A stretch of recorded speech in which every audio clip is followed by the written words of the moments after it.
Hello guys, मी प्रियांका शिंदे या YouTube चॅनलमध्ये मी तुम्हा सर्वांचं मनापासून स्वागत करते.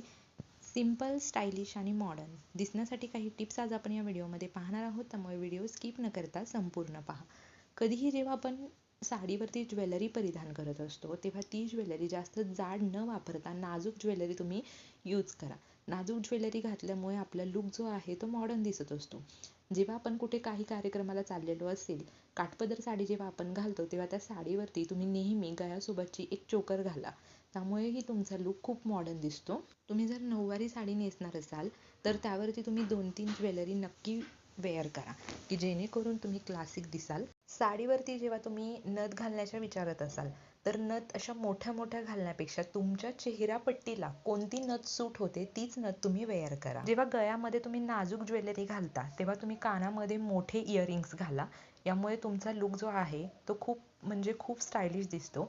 आणि ज्यावेळी तुम्ही गळ्यामध्ये चोकर वगैरे अशा मोठ्या मोठ्या ज्वेलरी घालता तेव्हा कानामध्ये तुम्ही टॉप्स घाला. हे एक कॉम्बिनेशन आहे जे की तुम्ही नक्की ट्राय करा. किंवा जर तुम्हाला मोठी ज्वेलरी आवडत नसेल, जाडसर ज्वेलरी तुम्हाला आवडत नसेल, हेवी ज्वेलरी तुम्हाला आवडत नसेल, तर तुम्ही नाजूक जी ज्वेलरी आहे ती परिधान करा. यामुळे सुद्धा तुम्ही खूप सुंदर दिसाल. जेव्हा पण तुम्ही कधी काठपदर साडी घालणार असाल तेव्हा त्याच्यावरती तुम्ही हिरव्या ज्या बांगड्या असतात काचेच्या त्या घालू शकता. त्यामुळेही तुम्ही खूप छान आणि उठून दिसता.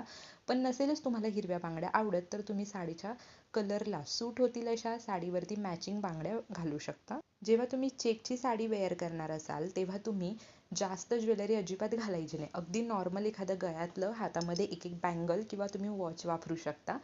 त्याचप्रमाणे जर तुम्ही बॉर्डरची साडी घालणार असाल, अगदी सिंपल पार्टीवेअर साडी घालणार असाल तर तुम्ही लॉंग गळ्यामध्ये जे असतं, लॉंग नेकलेस जो असतो ते तुम्ही परिधान करा. त्याच्या व्यतिरिक्त तुम्ही काहीही वेअर करू नका. तर मॉडर्न, स्टायलिश आणि सुंदर दिसण्यासाठी या काही टिप्स आहेत. या टिप्स तुम्ही नक्की फॉलो करा. या टिप्स तुम्हाला कशा वाटल्या कमेंट बॉक्समध्ये नक्की कळवा. व्हिडिओ आवडला असेल तर सर्वांसोबत शेअर करा. थँक्यू.